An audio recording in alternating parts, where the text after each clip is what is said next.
Good morning, Rise and Freedom. I'm Austin Peterson. You're watching and listening to the Wake Up America Show at wakeupAmericaShow.com. It's Thursday, almost Friday.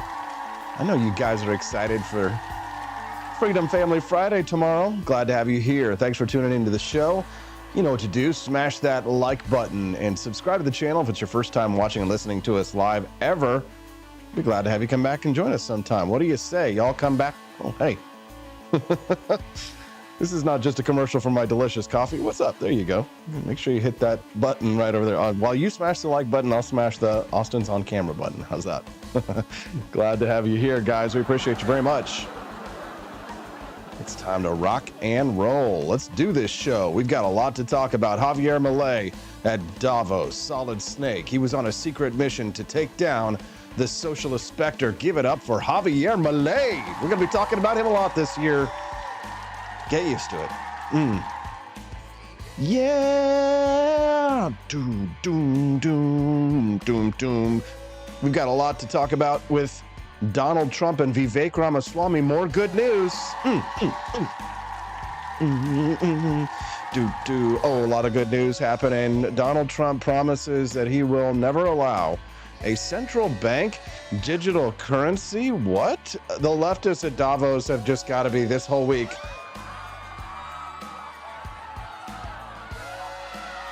No, transfer international socialism.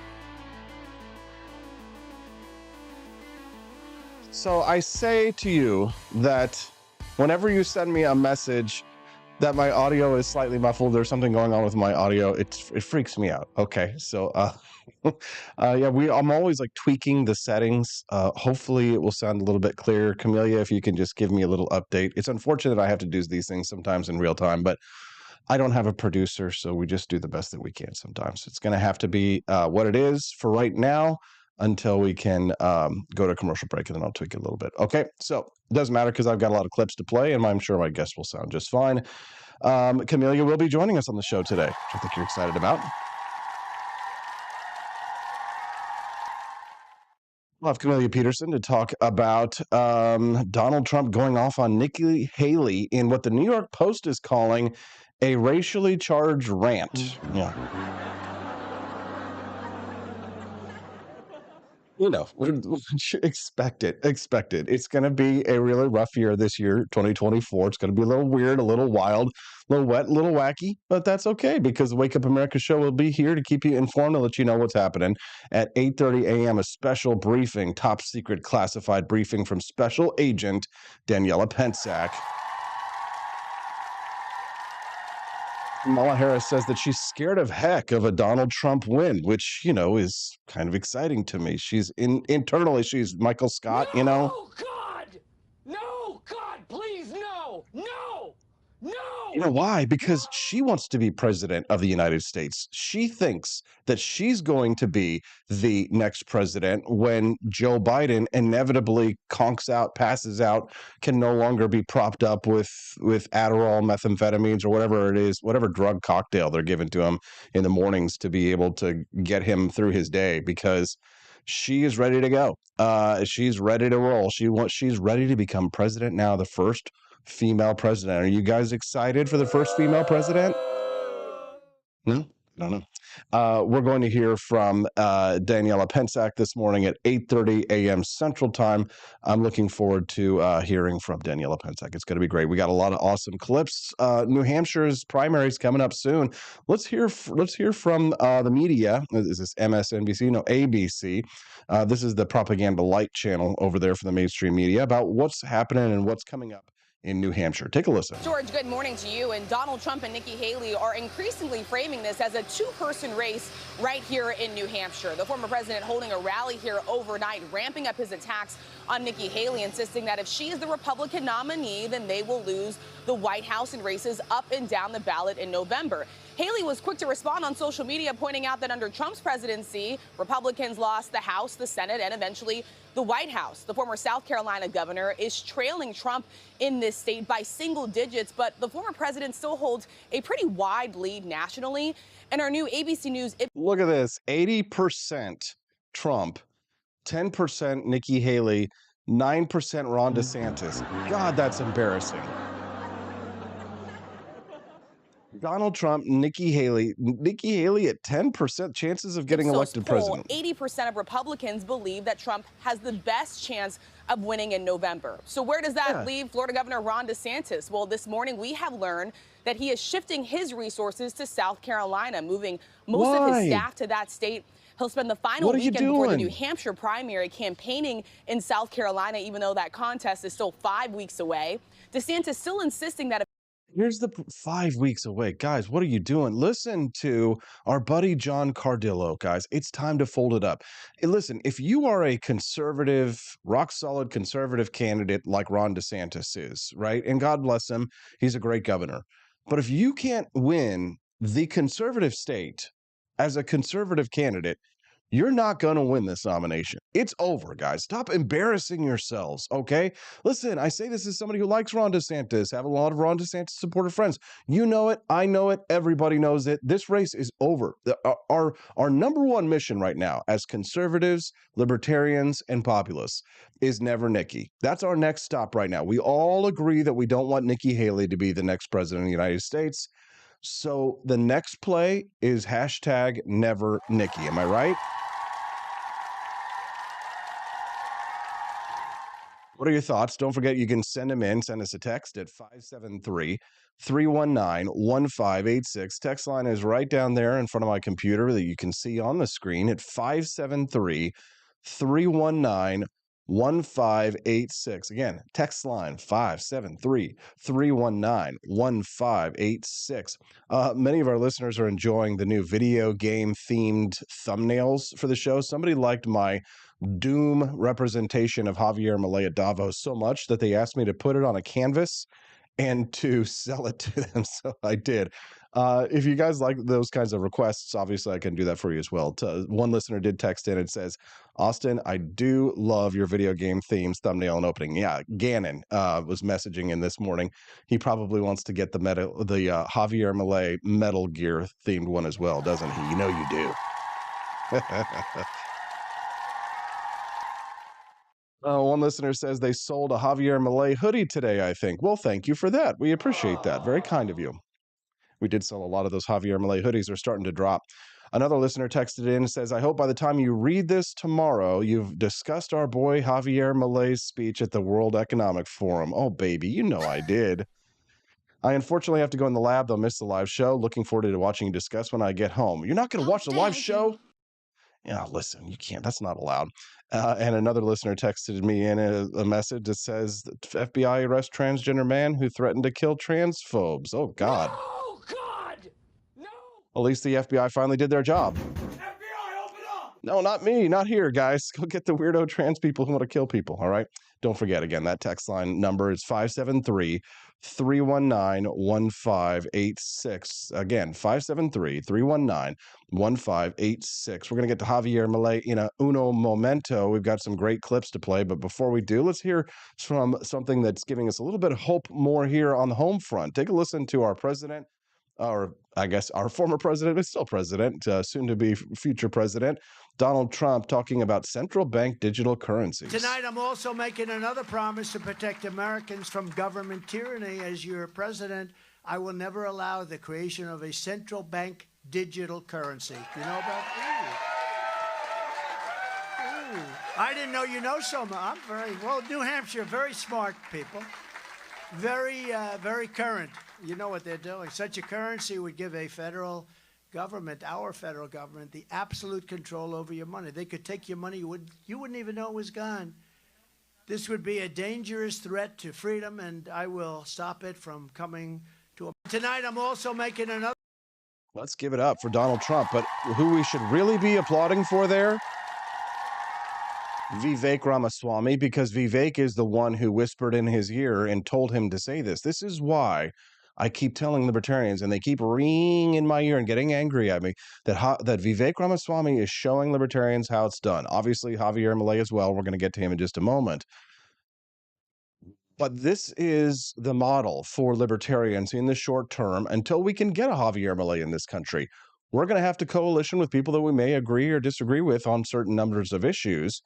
Donald Trump, populist, Austin Peterson, libertarian, Ron DeSantis, who will endorse Donald Trump and will come around to the side. I know Liberty Shindig. I see you in the comments over there. You're like, yeah, I get it. I understand. Listen, support your candidate all you like, but eventually we're all going to come together. And I say we present a united front this year against the shit leftists. I say. Yes, go read somewhere else, but give it up to Vivek Ramaswamy, because that's what we want to hear the President of the United States saying. We need more people like Vivek Ramaswamy whispering in people's ear. God, I've got a 30-minute speech, so there's no way we're going to be able to get to all of it. And Antonio Martinez, Tony Martinez, he is a lawyer, an attorney, and he worked for former New Mexico Governor Bill Richardson. He's going to be talking to us this morning about Javier Milei. He'll give us an update here in about 15 minutes. So we won't be able to play the entire Javier Milei speech, but I want to show you a few clips and then show you how AI has helped reconstruct and translate Javier Milei's speech in Javier Milei's voice in English. It's incredible. This is not that clip. I will show you that in a minute, but here are some of my highlights of some of my favorite parts of the speech. Take a listen. To leave a message for all business people here and for those who are not here in person but are following from around the world. Do not be intimidated either by the political class or by parasites who live off the state. Do not surrender to a political class that only wants to stay in power and retain its privileges. You are social benefactors, you're heroes, you're the creators of the most extraordinary period of prosperity we've ever seen. Let no one tell you that your ambition is immoral. If you make money, it's because you offer a better product at a better price, thereby contributing to general well-being. Do not surrender to the advance of the state. The state is not the solution. The state is the problem itself. You are the true protagonists of this story. And rest assured that as from today, Argentina is your staunch, unconditional ally. Thank you very much, and long live freedom. Damn it.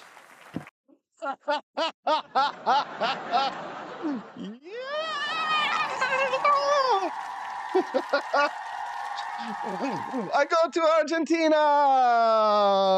Oh my God. God bless. God bless. Somebody. Yes. The mighty Megatron says, protect that man. Yes. Protect that man at all costs. Greta Thunberg was reportedly in the audience and could be overheard saying, How dare you? I don't know, obviously. Long live freedom, damn it. I thought it was long live King freedom. Is it long live freedom, damn it, or is it long live King freedom? Somebody help me out here.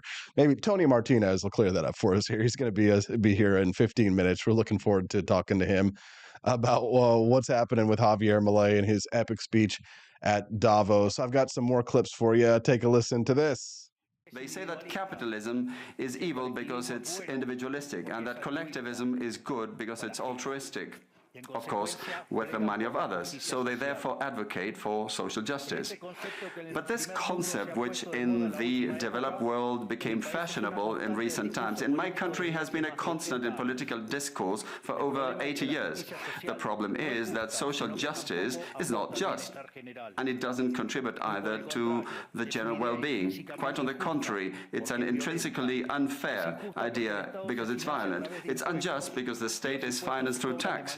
And taxes are collected coercively. Or can any one of us say that they voluntarily pay taxes? Which means that the state is financed through coercion, and that the higher the tax burden, the higher the coercion, and the lower the freedom. They say that capitalism is evil because... Oh my God, I can only get so...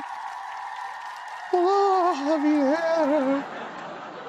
Oh, Javier Milei, it's so good. It's so good. Thank you so much for tuning in to the Wake Up America show. Make sure you click like and subscribe to the channel so that you can come back and join us and hear more great stuff like this. We love it.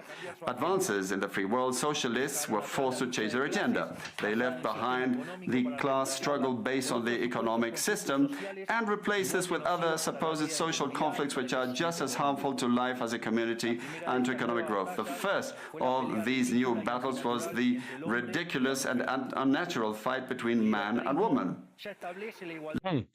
Now we're talking about feminism. So here's the thing. Yesterday, somebody was saying on Twitter, they're like, well, they were trashing Vivek Ramaswamy. They're like, because Vivek, all he did was fight in the culture wars, where Javier Milei, he focuses on issues, real issues, blah, blah, blah. You stupid, retarded libertarians, shut the up, okay? Shut the up. You don't know a goddamn thing about anything shit about mother.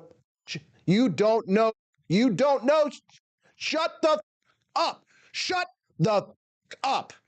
Javier Milei specifically said that libertarians must engage in the culture wars. You fucking morons. Shut the up and listen to the man. Libertarianism already provides for equality of the sexes. The cornerstone of our creed says that all humans are created equal, that we all have the same unalienable rights granted by the Creator, including life, freedom, and ownership. All that this radical feminism agenda has led to is greater state intervention to hinder the economic process, giving a job to bureaucrats who have not contributed anything to society. Examples, ministries of women or international organizations devoted to promoting this agenda.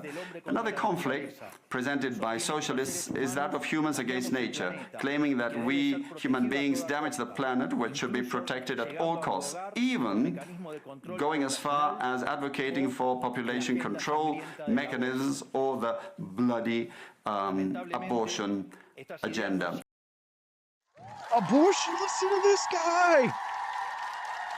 Listen to this guy. Unfortunately, these harmful ideas have taken a stronghold in our society.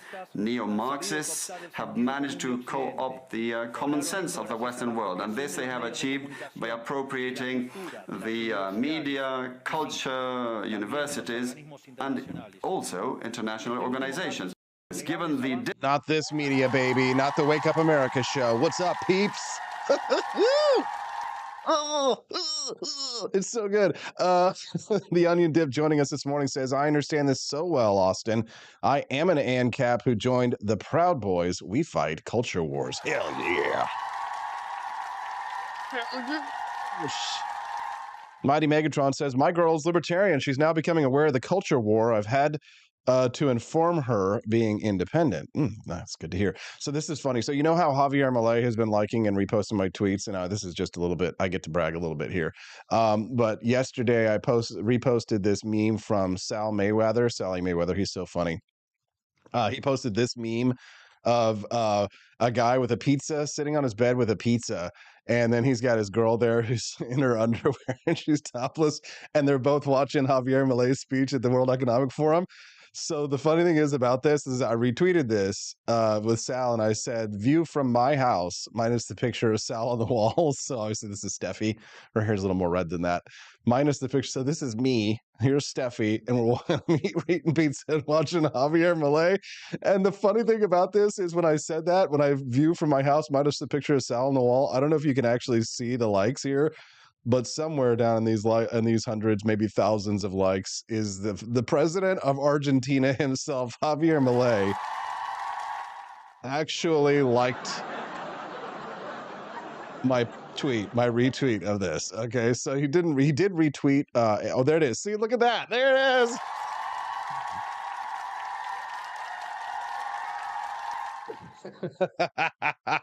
So yeah, he's following my tweets. I don't know why he doesn't follow me on Twitter, but he basically anything that I post about him, he either likes it or he retweets it. It's good to be AP. It's good to be AP. I gotta say, feeling it. And I mean, not to like brag too much or anything like this, but I will say that I'm basically one of the only American like English speaking accounts that Javier Milei retweets. So I don't know what I did, but I'm feeling good. Here's this last quote I'll play for you from Javier Milei before I show you that AI generated voice of Javier's voice, which I think is beautiful. I'm going to show you this amazing technology. But take a listen to this one more time from a translation. Do not surrender to the advance of the state. The state is not the solution. The state is the problem itself. You are the true protagonists of this story.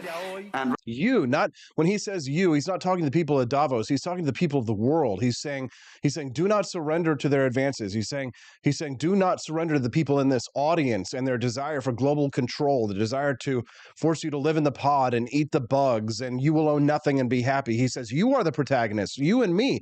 We are the heroes. We are the main characters in our own story. This is a rant of individualism writ large and told to some of the greatest evil purveyors of evil on the planet. I cannot hit the applause button enough. Now, before we get to some of these clips of Donald Trump, and I did love what Trump said earlier about central bank digital currencies, I want you to see some of this beautiful technology that has been created. David Sachs retweeted this. This is the best way to listen to the Javier Milei speech in English, rendered using Hey Jen in his own voice. So that they've taken his own voice, translated it into English, and then they have posted it so it looks like he's actually giving his own speech, which he gave at Davos. It's just beautiful. Take a look at this. This is amazing technology.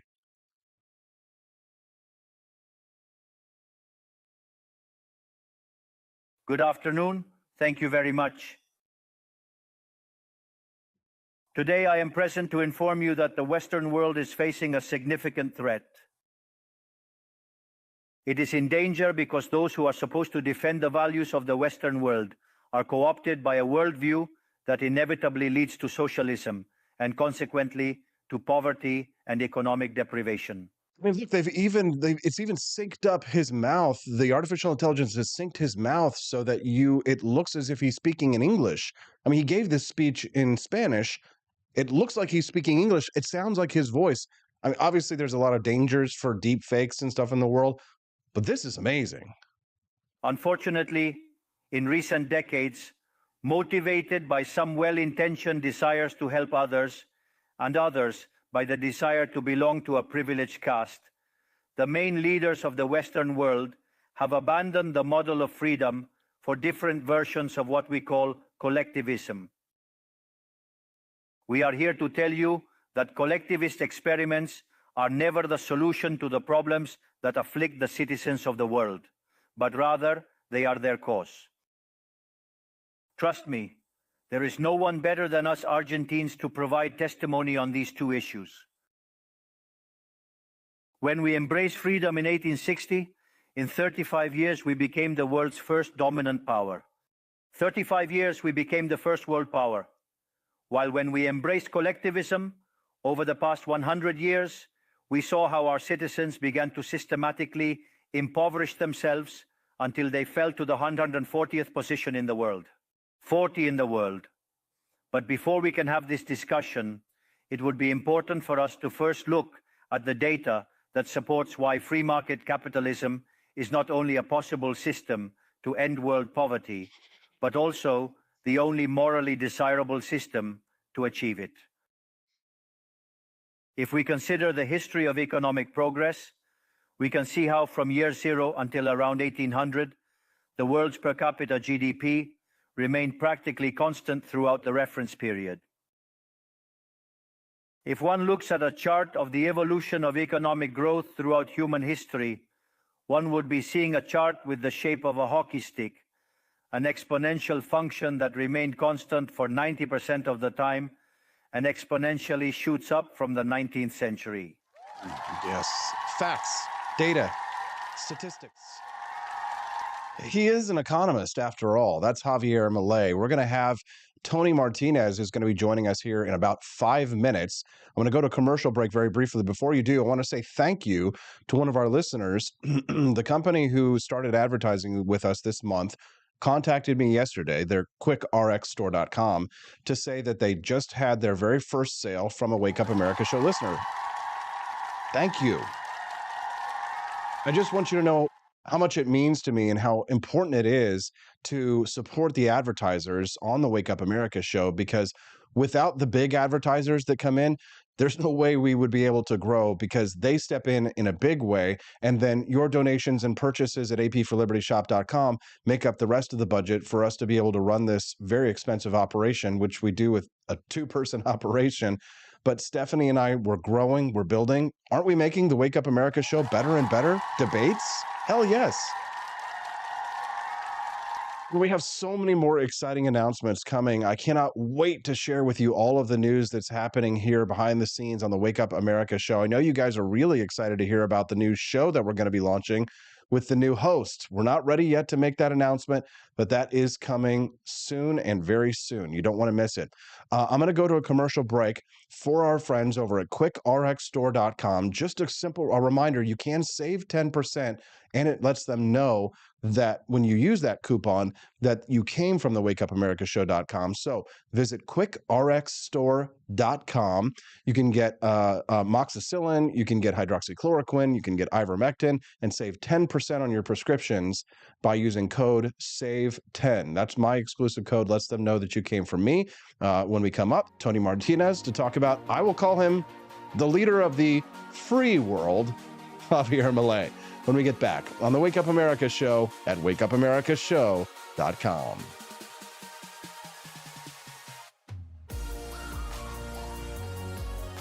As we continually talk about health and things that can help us out in many different ways, we get many questions about ivermectin, where to get it, and we're constantly sending out links. And we thought, you know what? We just work together with Quick RX Store and see if we can get that link with the discount. So sure enough, they have a huge selection at the description box below. It has quickrxstore.com. That's quickrxstore.com. Click in the description box below and put SAVE10, SAVE10 in the coupon code, and you get 10% off your order. So they have a huge selection of different things. Quality assurance, you can save really big. You can save a lot of money on them. And fast shipping, they've done a really great work for us. We've been able to send many people there. Again, if you're looking for ivermectin, hydroxychloroquine, then head that way today. Snow Goose Lodge in Jamestown, Kansas, your home away from home. Choose the comfort and privacy of our individual rooms, each equipped with its very own locking door and en-suite facilities. Or bring the whole family and make memories in our communal space. Snuggle up on our plush recliners or share a meal around the dining table that comfortably seats 8. Our kitchen is armed with everything you need, from a microwave to a full-size fridge. For a bird's eye view, book the Eagle's Nest. Enjoy the privacy, storage space, and its very own toilet and shower. For just $450 a night, reserve the entire lodge. Perfect for reunions or retreats, accommodating up to 8 guests. And remember, Snow Goose Lodge is a haven for kids and dogs alike. So bring the whole family. Book your stay now and get 20% off your first booking using the code WAKEUP. Force behaviors, and at BlackRock we are forcing behaviors. Mao ordered his citizens to throw off the 4 olds. Old thinking, old culture, old customs, and old habits. So, your whole life went in the garbage overnight, no biggie. And those who resisted were attacked by an army of purifiers called the Red Guard, who went around the country putting dunce caps on people. Yeah, who didn't take to being a new kind of mortal being. If you don't force behaviors, whether it's gender or race or just any way you want to say the composition of your team, you're going to be impacted. Well, things haven't been so sweet for Ben & Jerry's after the company posted an anti-American tweet, a few of them, on the 4th of July. The ice cream makers declared the United States was founded on stolen indigenous land. Well, someone should tell Target that, because they're now selling swimsuits with tuckums in the women's section of the store. And they even have a line just for kids. Yeah, we're going to reach out to Ben & Jerry's and ask them how they can live with themselves as they operate a multi-billion-dollar company on stolen land while declaring other people give up their so-called stolen land. This is the child section. This is literally the kids section. I'm next to a literal onesie that says whatever the hell that means. We have "Glad you came out" and "I'm so happy that you're queer" in the kids section. Are you kidding me? I'm sorry, but pride and toddler don't belong in the same sentence. Good news! Starbucks will offer its workers reimbursement of travel expenses related to accessing abortion and gender-affirming procedures. Kyle Rittenhouse, was seen wearing a Black Rifle Coffee Company shirt, and they wanted to distance themselves from that individual. Key employees at the company also were donating to Democrats. Hafer doubled down on throwing many in his base under the bus, describing them as racist and a repugnant group of people.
Good morning, Rise and Freedom. I'm Austin Peterson. You're watching and listening to the Wake Up America show at wakeupamericashow.com. We're glad and thankful to have you here.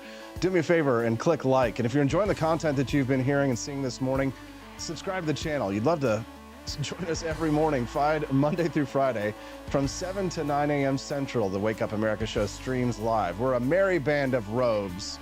We love economic freedom and personal liberty. So if that's your bag, baby, you're in the right place. I'm Austin Peterson, not Austin Powers. All right. Well, Javier Milei crushes it, tells the socialists off to their face. He went scorched earth on the attendees of the World Economic Forum on Wednesday, telling them to reject socialism while painting a dire picture that Western values and systems are under threat. I'm reading an article over at foxnews.com, that says Milei romped to the presidency on a platform of anarcho-capitalism? What the hell? That's something I never expected to read at Fox News. But obviously, my Espanol is a little rough. I only speak un poquito. So whenever somebody says, Viva la libertad carajo, are they saying, long live liberty, damn it? Or are they saying, long live King Freedom? Because I hear both. All right, let's get an expert on Latin American relations. His name is Antonio Martinez. He's a New York, New Jersey, and Washington, D.C. lawyer. He was also a Latin American policy advisor to the late New Mexico Governor Bill Richardson. And he's joining us live right now. Good morning, Tony. Good morning, Austin. Thank you for letting me be part of the show. It's really an honor. Thank you. Glad to have you here. So is it long live liberty, damn it, or long live effing freedom? Which is it? Well, it's long live freedom, damn it, but the word carajo means many things, and something that is part of the Spanish language, the beauty of the Spanish language, is that there are words that don't have necessarily literal translations, but are colloquial translations, can mean many things and can add emphasis to whatever you want to say. For anybody who's interested, on YouTube, there's, you just Google the word lessons on the word carajo, C-A-R-A-J-O, and there's a late Cuban-American comedian named Alvarez Guedes who gives a master class on how these words are used. And it's also a reflection of, most Latin American nations have their own terms that they use. And so, but carajo cuts across all of the Latin American countries. But, Argentina has its wonderful expressions. And if you want to learn that, there's a a comedy that Robert De Niro stars in called Nada, N-A-D-A, and you can watch it on Hulu. The last episode, which is De Niro's in it, there's a lot of great views of Buenos Aires and a lot of views of these terms that Argentinians use. So that'll give people more background. But it's long live freedom, damn it. Got it. Well, I feel like I'm learning so much over the last couple of months since Javier was elected. He seems to be leading the way, not only in teaching Yankees Espanol, but he's also showing the world how it's done in his fight for freedom. You specifically came on today because you wanted to talk a little bit about immigration. I definitely want to get to that here in just a couple of minutes, Tony. But if you wouldn't mind, just from your understanding of Latin American politics, how big is this election and what Javier Milei is doing? Are we talking about an earthquake here? Or are we talking about a rumble? Are we talking tsunami? Like, what does this mean for Latin America? Yeah, tell me about it. It's an earthquake because no one anticipated it, except, of course, the Argentines. It is literally a transformative election with consequences for the entire hemisphere, for strategic relations between the United States and our Latin American neighbors. And particularly, it opens a great opportunity for the United States and Argentina to grow closer and literally change the whole dynamics of what's going on. And it's important because when we talk about immigration, it's not just about putting a wall on the border. That's just going to slow the immigration down. Until we address the root causes, we're not going to really make a dent. But we can talk about that. But Javier Milei literally took on his campaign was basically, are you tired of all of this corruption and this failure? Are you sick of it? He said, this is the way, by the way, how we can get out of it. It's not going to be easy. It's going to be hard. It's going to be painful, but there is a way out of all of this madness. And using his brilliance and using, his economics, he made his case and he won by a landslide. And the Argentine people rejected the Kirchnerists and Peronists and said, we're not going down this path where there's all this corruption and half the country's in poverty and the inflation is ridiculous. When I was in Argentina in August, I was there for they're into health and they're into eating meat and all that. I was at a ketogenic diet conference, and then I also visiting some clients. I have a client in Mendoza, beautiful wine country, gorgeous. It's like really Americans go to Argentina because it's beautiful and it's great culture. So when I'm there, the inflation is ridiculous because every store or restaurant you go to, they have like money counter machines where, like, from the scenes, it's like the scene from Scarface, where you have to bring in stacks of money. And then even if you change it, you can't use your credit card because they had all these different exchange rates. You're getting screwed over with the exchange rate on the credit card. I was literally having to send money to myself so that I could use cash to get the most, the best exchange rate. But even that, you're walking around with literally, stacks of money. It was really gnarly. It was a really gnarly situation. So that really brought the point home. I said, this is crazy. And so God bless Javier Milei. He rallied the young people, and he explained to them in ways that they can understand. One part of his campaign was to explain inflation. He's talking with some people, and he said, "How would you like it?" He said, "You've got a cell phone.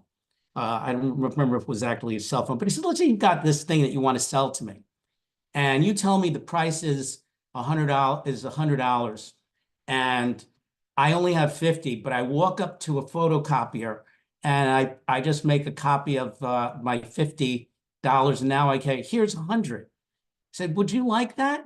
What would you think of of me doing that? And what would you think of the quality of the money that I just photocopied on a machine?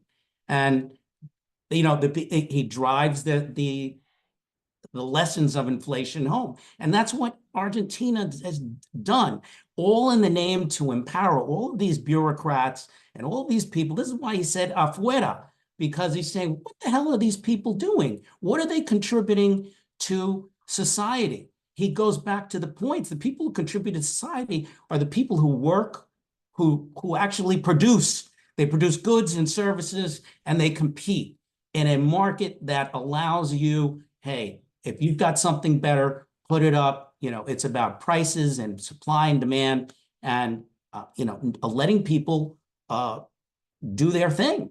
And so that's what his speech, and I was going to say his speech yesterday in Davos. It wasn't just about calling socialists shit leftards to their face. His approach and his strategy is he uses facts and he puts them in their face and he rubs their faces in it. And the wonderful thing about it is they don't have a response to it, because people who get mad and don't like Milei, I'm like, my attitude when they come and I said, okay, what's your competitive proposal? If you don't like this, how can you do better? And then they keep their mouths shut because they don't have something better to offer. And that's what I always say when you get debate people on these things, of these economics, say, okay, you don't like this? Well, what's your alternative? You know, not just because you don't like it, because what Milei has done is said, he's basically pointed out, these people are afraid of losing their power. And that's what this is what it's really about. Yeah, and they don't know what they're going to do. Yeah, that was the intro of his speech right there. He's like, you have set yourselves up as a political caste in order to seek benefits from power. It was an incredible moment. It gave me chills. My friend Kilsharian over in the Rumble chat this morning is saying that on February 16th, she's going to be in Buenos Aires for 2 weeks. She's very much looking forward to it. I'm jealous. We need to get it's summertime down there now. It's when I was there, it was like wintertime. I had to wear a jacket. It's cold in Buenos Aires in August. I'm looking forward. But there's great doctors, great people there. I'm looking forward to a trip that I'm going to plan this year. I want to gather a group of investors and teams as soon as he can get his reforms put into place to try and bring American dollars down there to help with the process of dollarization. But there's a lot of resistance to Javier Milei's plans domestically, and a lot of people are trying to throw, they're trying to PP in my Coke, Tony. They're trying to but I mean for good reason, to say that it's not going to be easy for Javier to get a lot of these reforms across. Is that true? Yeah, yes, and then here's how I use the metaphor. Try to think of the situation in Argentina. It's like an addict. Addiction. When someone is in addiction and they want to get into recovery, it's a difficult process. So think of it. The addiction here has been addiction to debt and corruption and unaccountability. And the patient, the country said, I want help. And the doctor, Milei, says, I want to help you. I have a treatment plan. You've got to stick with it. And obviously, people that are detracting said, well, he's going to kill you're going to kill the patient. That's not what he's trying to do. He's going to do this methodically, but he has a plan, and he's asking people to stick with the plan. And as we know, there is recovery from addiction when you stick to the plan. And it's multi-steps. So the first part of this is unraveling this Gordian knot of garbage that had happened to the whole economic system, and trying to break it apart. And he's not being insensitive. He said, we still have to be considerate of the most vulnerable members of the Argentine population, but everybody's got to look at this. It's a new dawn, it's a new day. We're going a different path. We're going down the path, returning to the path of prosperity. And he relies on the truth that Argentina was a major world power at the beginning of the 20th century. So why can't they go back to have that? It's a new path. It's a new day. Tony Martinez, the Josh Groban of politics, joining us live right now. Tony Martinez is an attorney, and he's joining us live right now to talk about Javier Milei at Davos yesterday. If you're enjoying the content, click like and subscribe to the channel. The Wake Up America show streams live every Monday through Friday from 7 to 9 a.m. Central Time. So you get your kicks on Route 66. We are from Missouri here, after all, Jefferson City, the capital. And we're glad to have Tony Martinez streaming in live from the East Coast. Tony, I'd like From to New talk York. to you, I'm in New York now. In New York, yeah, great. Tony, talk to us about the immigration question. It's a major issue here in the United States. President Biden doesn't seem to want to do anything about it. Incoming President Trump does. Will Javier Milei be able to work with President Trump to help to stem the tide of illegal immigration that's flowing the United States? What are your thoughts about this issue, and how does Javier Milei, how do you think he'll handle this? Well, I think Milei, I think the next speech that we want to look forward to, Javier, on the world stage will be in September at General Assembly Week at the UN, when Milei will have the opportunity to address the United Nations. And that should be another stellar moment like we saw yesterday. I think, Milei will work. He said that his core philosophy, foreign policy philosophy, is alliances. His government will do business and have alliances with Western nations, primarily the United States and Israel. He does not want to do deals and have alliances with communists or socialists or governments that depart from the ideas of freedom. He's not blocking Argentines from doing business. He didn't say, "Oh, we're not going to be doing business with China. If you want to do business with China, or you want to do business with this country, that go ahead. Free. He believes in free trade, but don't expect that his government is going to embrace or devote its energy or resources." And it always reminds people when he talks, which is great, there is only a limited amount of resources. And so you have to think strategically on how you apply and dedicate those resources. Now, so but what was it about the immigration question that you were particularly keen on? Okay, well, the whole immigration issue is, we have a mess, and the idea of just simply building a wall isn't going to stop the problem. We have to address the instability and the chaos that's going on there economically, and it's going to require really some transformative thinking. We also have to relook at our drug policy. There are hard challenges that we're facing, and there are going to be no easy answers to this whole immigration question. I spoke with, and I'm going to not disclose, with a member of Congress who I know. I'm not going to disclose the party either. Who told me, this member of Congress, that forget about immigration getting done.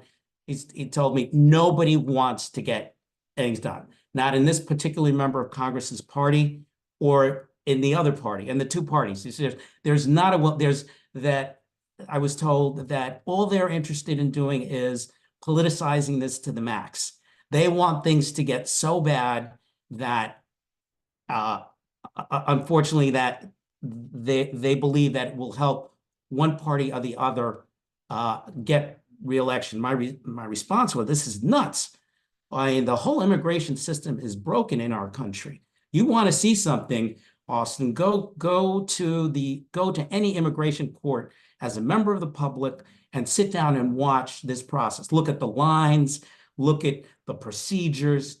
I have seen things that just, it's heartbreaking, particularly for the people who want to, stay here and contribute and be part of our country, and they're just struggling. It is a mess. I would like to, this is literally a topic that we could spend half your show. I don't want to do that. I know Javier Milei is going to take some of the economic strains, because once he gets Argentina's economic house in order, there's going to be, and there's more manufacturing and more economic development there, there's going to be less of an incentive to leave wherever country you are and to come to the southern border and try to cross and get into the asylum mess that we have there. So we really need to have, Javier Milei really needs to be successful for so many reasons. And I believe that if he is successful, he will win the Nobel Prize in Economics. He will be a celebrity when he comes back to the United States, joint session of Congress, state dinner, all of that. Doesn't matter which party. Well, He but is that's a my rock next star. question. Yeah, that's my next question, Tony. And I got about 2 minutes left here in the segment. But I wanted to ask you about his relationship with American politicians, contrasting Biden and Trump. What I've been hearing from members of Congress in Argentina who have been reaching out to me because they've been seeing my Javier Milei retweets, they say that Javier Milei wants Donald Trump to win. This is a concept that is alien to American libertarians. We live in a bubble here in the United States. American libertarians are kind of like, there's a little bit of intellectual inbreeding that goes on in here, so we don't really see what's happening in the world. I call it splendid isolationism to some extent. But they can't understand why someone like Javier Milei might want Donald Trump to be president versus Joe Biden. Can you understand that? Do you think that Javier Milei does want Donald Trump to be president? Would that be better for Javier Milei? Your thoughts? I think Javier Milei can work with any American president, period. I think Javier Milei and Donald Trump are two very different men in so many ways, intellectually, spiritually. They have different approaches. I think what they have in common is both have tapped into a legitimate, demonstrable discontent with the system that has broken down and has failed the people, the individuals. And I think he is, there's an alliance there. I mean, let's remember when Javier Milei came to the United States for his first trip post-election, before he got sworn in, he met with the Biden administration. He met with former President Bill Clinton, and He did, Tony. But the difference is that Donald Trump congratulated Javier Milei on his victory. Vivek Ramaswamy congratulated Vivek Ramaswamy on his victory. There is a big difference, but there's a big difference between Biden and Trump. Vivek Ramaswamy is more like a Milei than I would say Donald Trump. Sure, correct, right. But it's more like cousins versus opposition, where you've got Joe Biden and others who are the sort of the polar opposite.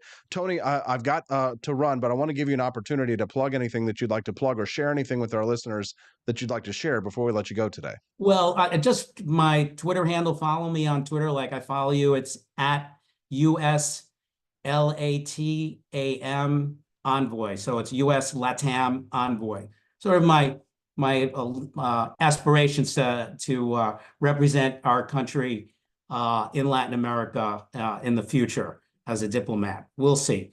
But I like to help people. I believe in freedom and opportunity, and I will continue to work that in. And I also like working on difficult things like negotiation. Bill Richardson was a guy who was able to talk to the most difficult dictators, communists, all that, and always able to, in most of the cases, always able to help either get something done or get a person who was unjustly held freed. And he was one of my mentors, and so that's part of my work as well. There you go. And if you're looking for that handle, and you might forget it from a name, it is tagged in the show notes here for the Wake Up America show. So if you head to my Twitter and you find that pinned post at the top for the Rumble show that we're streaming live at right now, you'll be able to find Tony Martinez's link to his Twitter as well. Make sure you follow him over there. Tony, thanks very much for your time today. Thank you very much as well. And I look forward to coming back when you invite me. Thank you, Tony. Have a wonderful day. We appreciate you. Happy New Year. What'd you guys think of Tony Martinez? What? I hit the wrong button. Meant to hit applause, not boo. We've got lots more to go. I'll hit boo with our next guest, Camellia Peterson. Just kidding. Just kidding, CJ. Oh, man, I've had so many clips this morning that I haven't been able to play. I did play the one of Donald Trump a little bit earlier. This one really blew me away. Before we get Camellia on the show, real quick, I wanted you guys to hear this clip from the CEO of JP Morgan, which blew me away, talking about Donald Trump, saying that the media should be more respectful of MAGA people. What is going on? Oh, come on, internet. Don't you do this. Don't you do this right now. Don't you do this to me. Refresh. You will work. This economy playing itself out over the next 12 months. This is an election. They're at Davos right now. Year. We've been talking a lot about what just took place in Iowa and trying to understand how the American public is going to feel about the economy may ultimately dictate how the president is decided. Yes, I agree with that. I think it's a mistake to assume that everything's hunky-dory. And, you know, and when stock markets are up, it's kind of like this little drug we all feel. Like, it's just great, you know. But remember, we've had so much fiscal and monetary stimulation. So I'm a little more on the cautious side, that we are facing a lot of things in 24 or 25. And we mentioned Ukraine, the terrorist activity in Israel, the Red Sea, quantitative tightening, which I still question if we understand exactly how that works. I don't think we do.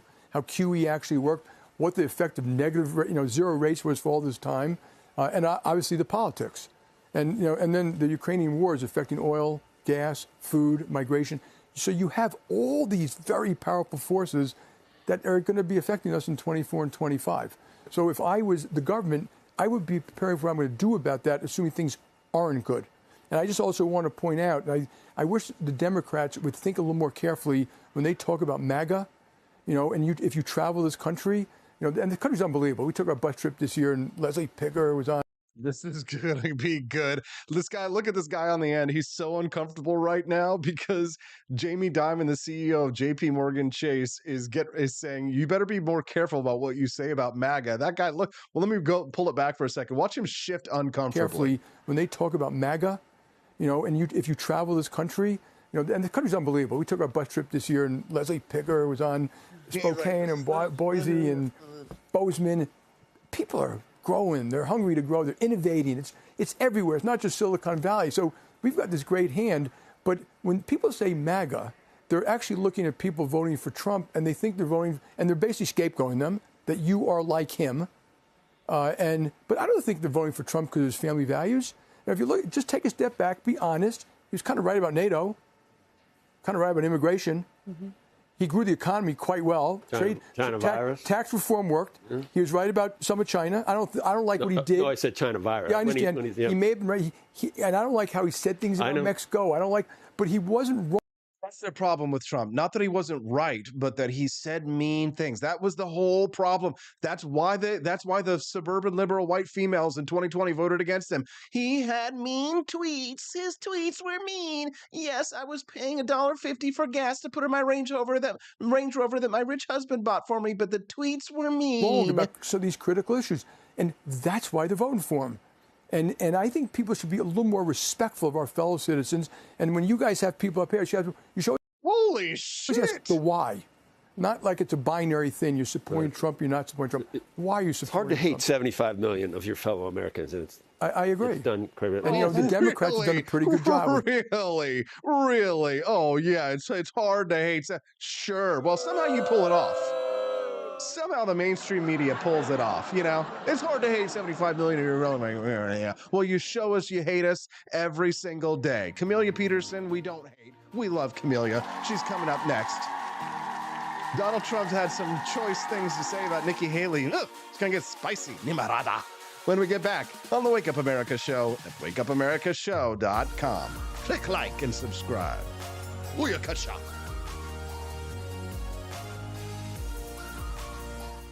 Expanse of time, a year might seem like a mere moment, but oh, what a year it's been. In September 2022, Austin and Stephanie Peterson embarked on a journey to wake up America. They began humbly, with just 20 souls tuning in, learning, listening, and though challenges arose, like the looming shadow of YouTube demonetization, their spirit never waned. And now, thanks to you, thousands rise with the sun to join them, to listen, to engage, to be a part of a community.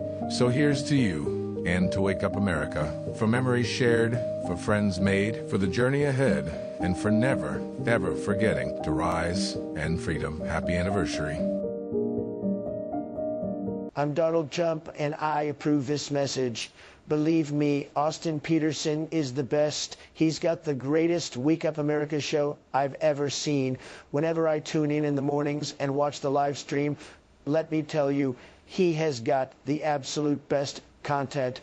I love his guests. It's just a total blast to watch, and I highly endorse and recommend the Wake Up America show. It's terrific, believe me.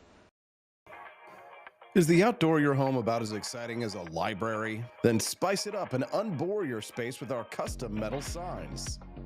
Crafted with love and a bit of libertarian magic, you can customize your own metal sign at ap4libertyshop.com. So head to ap4libertyshop.com, customize your own metal sign today.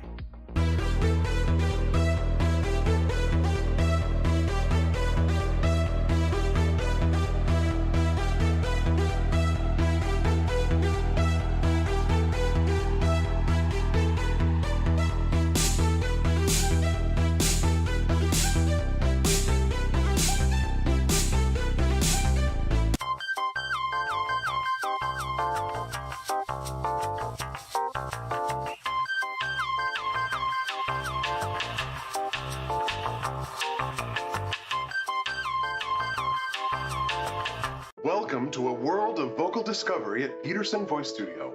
I'm Justin Peterson, here to guide your musical journey. Envision a place where your voice reaches new heights, where every note tells a story. We embrace all singers, from the enthusiastic shower vocalists to aspiring stars, ensuring each voice finds its unique rhythm and tone. Are you ready to elevate your voice? Visit PetersonVoiceStudio.com and sign up for remote lessons tailored just for you. Let's begin this melodious journey together.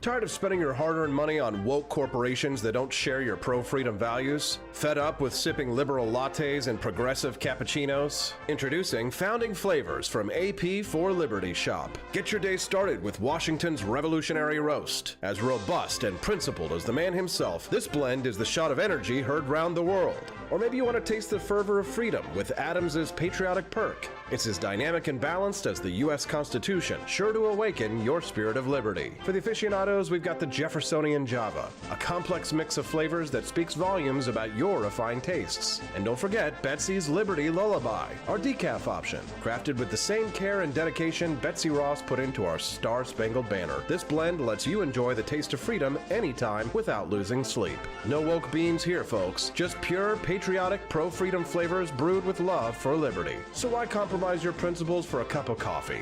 Stand up for your values, perk up your patriotism, and start your day the American way. Get your founding flavors at ap4libertyshop.com.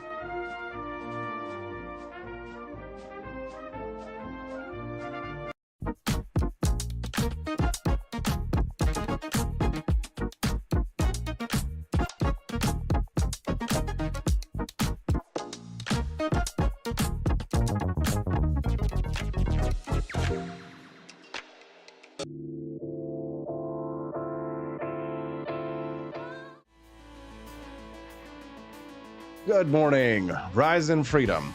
I'm Austin Peterson. You're watching and listening to the Wake Up America show at wakeupAmericaShow.com. Click that like button. Come on. Viva la libertad, carajo.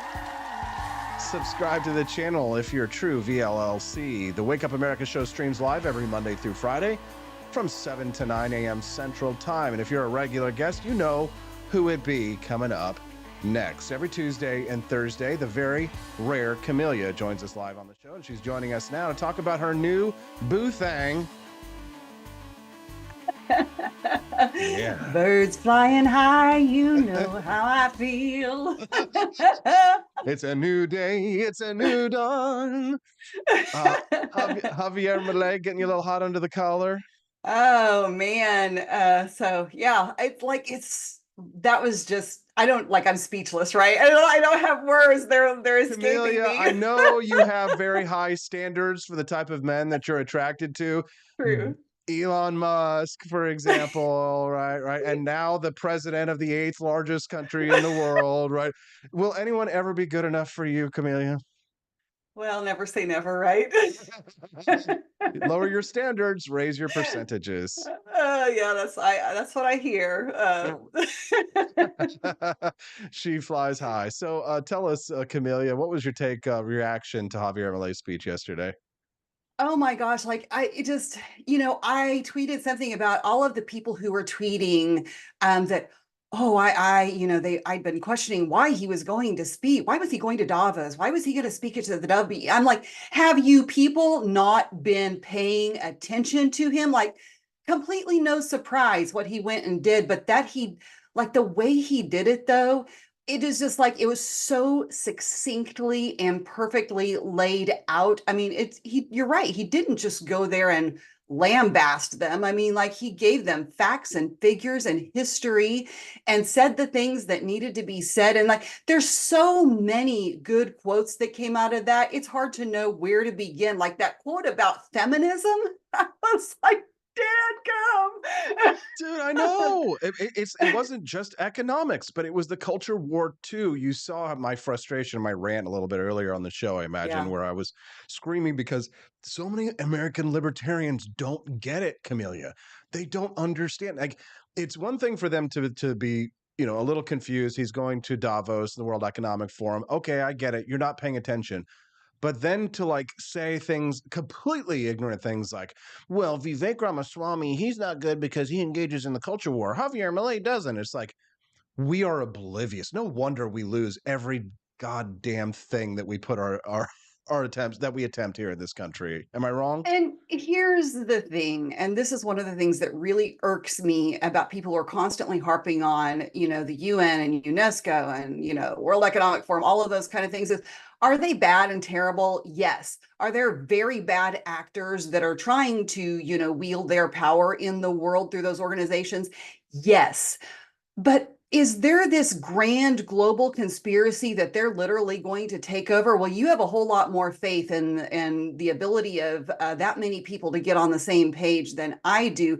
But you can't, it's this deep conspiracy fever that people get into, and they just cannot, there's no logic in it. So it's like 6 degrees of Kevin Bacon, except for globalism. And it makes no sense. I mean, people have painted Corey DeAngelis in this light. They've painted Vivek Ramaswamy in this light. It's just because, somebody stuck their profile on the WEF page or UNESCO page or whatever. And then all of a sudden, ooh, they're the boogeyman because they're in cahoots with, these globalists. And it's just not true. And people I'm sorry, folks, you need to quit being so gullible. Like, they are that's how they're taking advantage of you, is that gullibility. Exactly. That is how the elites are taking advantage of us. It's kind of like Bernie Sanders, where they've analyzed the problem, but their solutions are completely fakaked. That's the problem with the conspiracy theory view of things. It's, yes, there is a conspiracy of evil elites who are trying to enact international socialism, but just because someone speaks to them or is in the same room as them doesn't mean that they're with them. I mean, and the thing is this is why I think that there's a big foreign policy failure in libertarianism too, because they don't understand black ops. They don't understand what it means to infiltrate. I'm getting lambasted by libertarians this morning online who don't understand that Vivek Ramaswamy he didn't lose. He won. Vivek Ramaswamy actually won. It wasn't that it was the problem wasn't Vivek Ramaswamy. Vivek Ramaswamy did great. He got his message out there. Now he's got Donald Trump talking about how he wants to ban central bank digital currencies. I promised you a week ago, Donald Trump had no effing clue about what a central bank digital currency was. Now he's talking about wanting to ban it, which I think is a beautiful thing. And that's a victory, right? It's, people were always like, oh, Austin, the liberty, you didn't win. Why should we listen to you? It's like, I didn't lose. Actually, I gained from my campaigns. I didn't fail. The liberty movement failed me. Right. No, I totally agree. There is Vivek. far more, right. There's far more value is not just in winning. Now, this is what I'm always critical. Winning the election. Right. But it's about building a movement and getting your ideas out there and having your ideas be accepted by mainstream society until we can get to Javier Milei. Right. That's the difference, I would say, in, the path that you've taken versus what the LP is doing, because, my criticism of the LP for a long time has been that there's too many candidates that get out there and they don't run like they're going to win. They say that they're running just to get the message out. Well, I think that that's a load of baloney, and I don't think anyone should ever run just on that premise alone, like run like you're going to win. But the difference is, like, I'm not sure they're getting their message out in the way that they're doing it. So I think in a lot of ways there has been failure on that end of things. And if you're failing on that end of things, then you're not producing value. Right. But Vivek Ramaswamy, the reason he won is because he had no chance to be president of the United States. Right. But he ran like he was going to win. He ran and he inspired people, and he got people active, young people active and interested in politics. And now people are like, oh, well, he just wanted a cabinet seat. And they're like, oh, Sal Mayweather online was sparring with me yesterday. He goes, what did he? Oh, he's going to get a hand. He's giving him a hand job so that he can be like the head of like some cabinet position. And I'm like, I'd give Donald Trump a dry hump to be head of the ATF. You know what I'm saying? Like, yeah. Yeah, this is the Game of Thrones, bitches. Learn how it works or get stabbed in the back. Well, that Trump would not have been saying anything about central digital bank currency if it had not been for Ramaswamy, because that's the difference between Trump and Milei. That's the difference between Trump and Ramaswamy, is that Trump has, like, I guess, I mean, for some people there is, but he doesn't have the substance. He doesn't have the principles and the philosophy behind, his drive. I mean, behind his populism. And I think that that's what people like Ramaswamy and Milei bring. And that is the biggest difference between, Trump and Milei, as far as that goes, is because, Milei not only has the style, but he has the substance behind it, which is just invaluable. Yeah, I completely agree. If you're just tuning in the Wake Up America show, good morning. I'm Austin Peterson. That's Camellia Peterson. We are just friends. We're not related. Notice the spelling of her last name. We appreciate you. It looks like, oh, no, Thomas Massey is calling me out on twitter.com. Uh-oh, here we go. Oh, no, I just hear he's mad at me. I says, I repeat, Vivek is showing libertarians how it's done. It's about this topic. He says, I love you, man.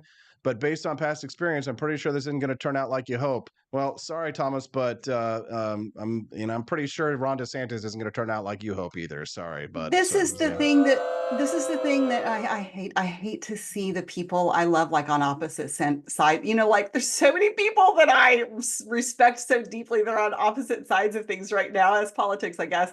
But the thing is like, you don't know, like we need to positively reinforce these things, and you don't know what Vivek Ramaswamy is going to do a year down the road. And people have been bringing that up. Somebody asked me, do you think he's a good person? Do you think he's in this for the right things? And like, we'll see. I hope so. It sounds like it, but we'll see a year, 2 years down the road if he sticks with it. I really hope that he does, because he's good at it and he says the right things. Yep. Thomas Massey, says, I love you, man, but based on past experience, I'm pretty sure this isn't going to turn out like you hope. I said, love you too, man, but I could say the same for DeSantis's ambitions. We got to make the best of what we got. Make friends with Trump, I tell him, and be the guy who whispers in his ear instead of shit neocons. Am I right, Camellia? We all Am I want right? this. Wouldn't it be better if Thomas Massey was the guy whispering in Trump's ear versus Nikki Haley or some other shit, John Bolton? Oh, every single person in DC should wish that Thomas Massie was whispering in their ear. Like Thomas Massie and Rand Paul are the presidents that we need. I'm not sure we deserve them with the way the American people have been behaving and electing people, but they're the leadership that we need. Yes. Yeah, going back to Milei though, because we can't leave that Also, yet. wait, real quick, before you get back to before we get off of this topic here, I just want to say that Thomas Massie does indeed love me. It is confirmed. He says, "Love you." I love you, man. Yeah. Okay, good. Okay. Go ahead. Go back. I love that we've got breaking news happening here on the show. Go ahead. Yeah, that's awesome. So, in one of the threads posted that had a lot of the standout Milei quotes from his speech from yesterday, one of the things he said toward the end, and I heard this as I was listening to it too, that just really struck me, is he said that let no one tell you that your ambition is immoral. And that's something that sometimes we hear on the right even now, is that if you want to climb the ladder and you want to be successful, you want to be a billionaire, all of a sudden when you make that, people start questioning your morality and your motives. And I think that that's terrible. What was that quote again from Javier Milei? He said, let no one tell you that your ambition is immoral. And it just is like, greed is good, right? Yeah, for sure. But yeah, no, I really love it. And he, when you were talking about that, he said, you're the true protagonist of this story. You're the main character. And the state is not the solution. The state is the problem itself. When people talk to me about censorship or, problems in the education realm or whatever it is, and they're saying, that, oh, we need to give the government more authority to get what we want done. I'm like, no, the government is always the problem in these situations. You want to talk about censorship? You want to talk about controlling what social media companies do? Get the government out of bed with them first. Get the government influence out of there.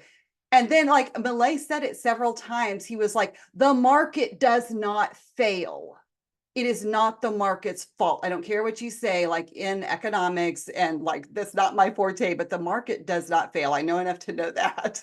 Man, it's going to be important for us to figure out how to navigate the coming presidential election. I've been calling, Camellia, for libertarians to spend 1 year, just this year, to focus all of our attacks on the left. And they're still ringing at me, Camellia. Just 1 year of total war against the left, who are our devoted, sincere, committed enemies. What do you say to that? How do you feel when you see me say things like this? I agree. Don't get me wrong. I still have a lot of issues with the way Trump does things. And I think that there's a difference. I see a nuanced difference in Trump's approach and in the approach of someone like Javier Milei.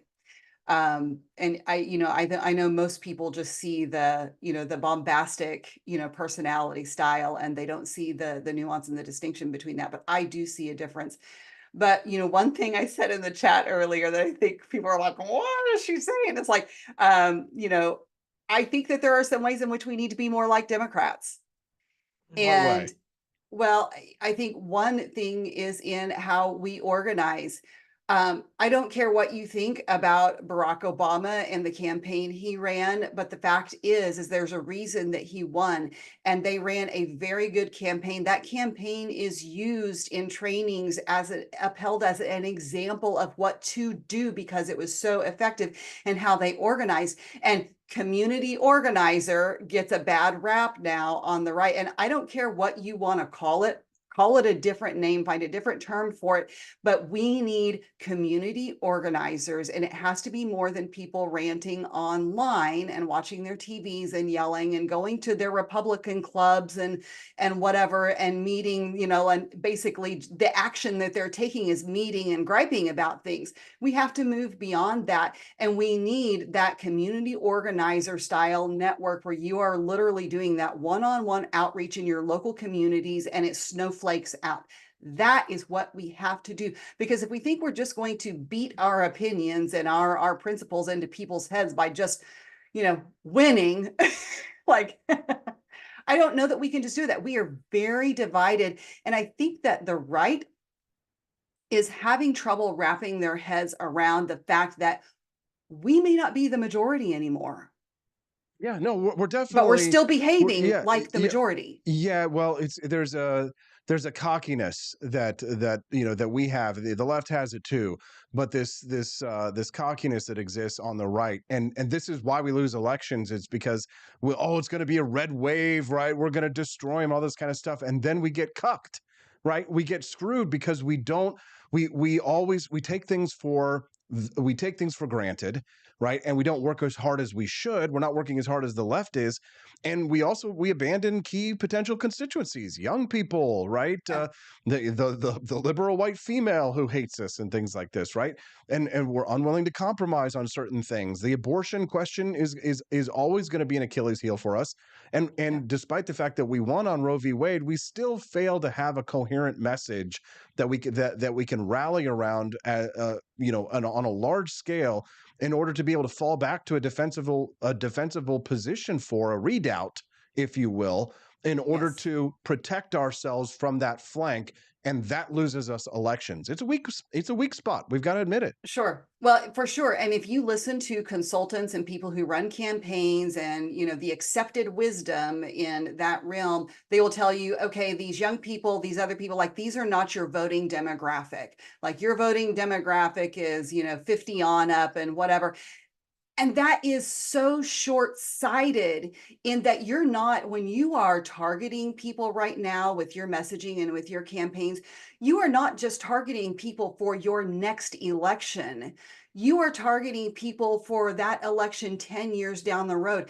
And guess who your next voting demographic is going to be? It's going to be those college kids. They may not be consistently getting out and voting and doing those things right now, but they will be getting there, and you have to lay the foundation with them right now. That's a source of great frustration for me, obviously.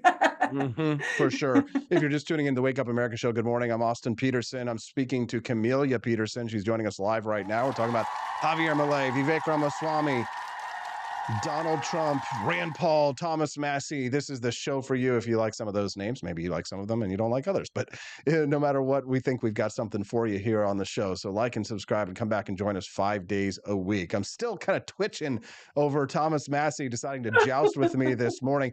Boy, I'm just so embarrassed by the DeSantis campaign. I think what's happened with Massie is that he endorsed him before DeSantis, was able to show that he wasn't going to be able to put together a national campaign, and now he's kind of stuck. Do you think that's the case?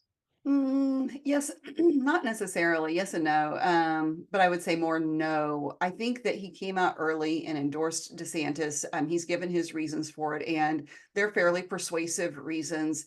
But anytime Thomas Massie does something, it's because he believes in it and he thinks it's the principled thing to do, even if he knows he's not going to agree with everything DeSantis does. But how many his decision on who he thinks is going to win necessarily. And I can respect that. Yes, I completely understand. Camellia, is there anything else you'd like to share with our audience before we let you go?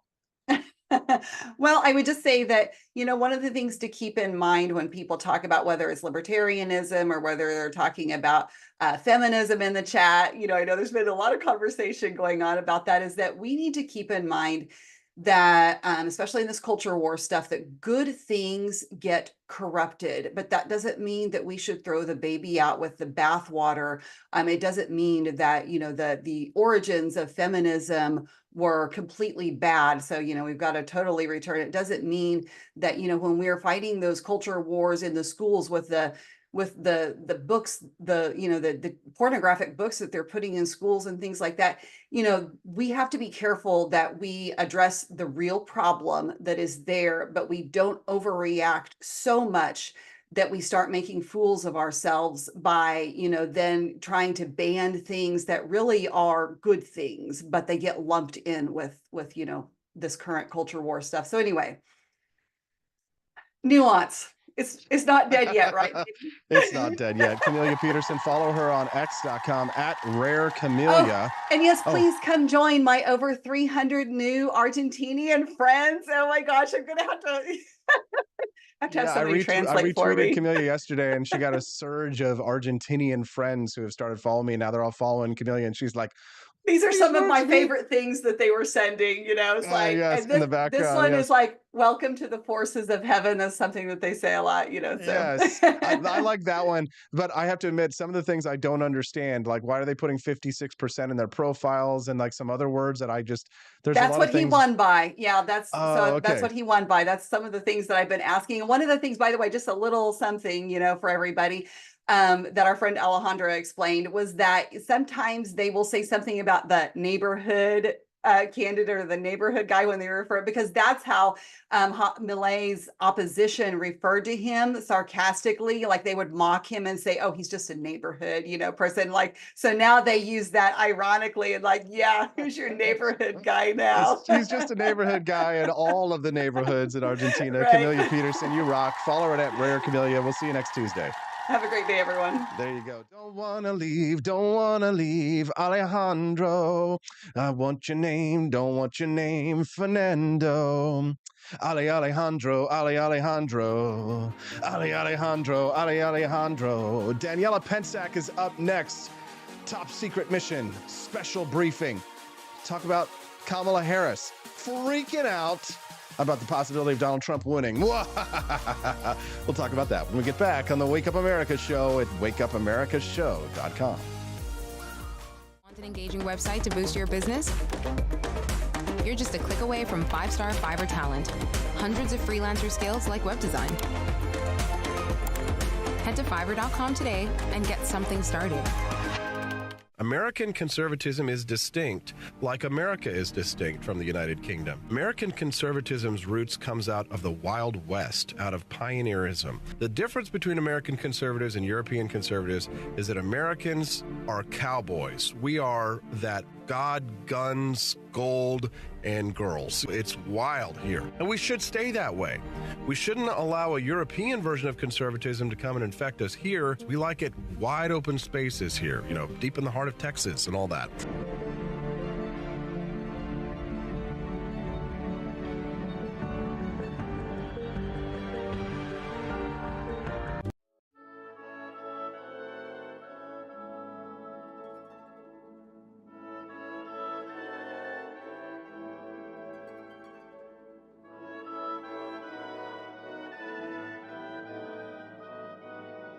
Hey there, it's your favorite Vice President Joe Biden. I wanted to talk to you today about the Wake Up America show, the best source for all your political news and commentary.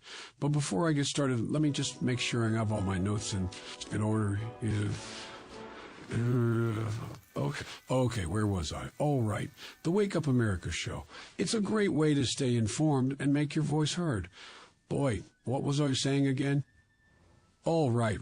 The Wake Up America show. It's important that we all stay engaged and knowledgeable about what's going on in our country and, the thing. But hold on, where was I going with all this? Oh, yeah. The Wake Up America show. It's a fantastic resource. And if you really want to make a difference, man, you can sign up to be a monthly donor at wakeupamericashow.com/support. Now, where was I? Oh, that's right, the Wake Up America show. So if you want to stay woke and support a great cause, head on over to wakeupamericashow.com/support and sign up to be a monthly donor today. And if you're feeling generous, you can even give a donation in my name. Thanks for listening, and keep on keeping on, America. Come on, man.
I'm George. Thank you for watching the Wake Up America show with my dad. Today, I'd like to share with you 3 reasons why you should visit Dad's online store at apforlibertyshop.com. Number 1, you can get exclusive freedom-loving merch designed by AP himself or me mum, Steffi. Liberty Laura has made some designs as well, and blimey, they are great. Number 2, most of these products are so wicked that they aren't even allowed to be advertised on Facebook or Instagram. Modern machine guns and a proper keychain. Plus, our Grover Cleveland t-shirt is so spicy apparently that leftists on Facebook specifically banned it from appearing on the website. Number 3, you're supporting liberty lovers just like you. Spend your money where you earn it, and you help me pups build a community that supports what you believe. Bloody hell, this commercial is running too long. Gotta run. Bye now. Don't forget to visit apforlibertyshop.com. That's apforlibertyshop.com.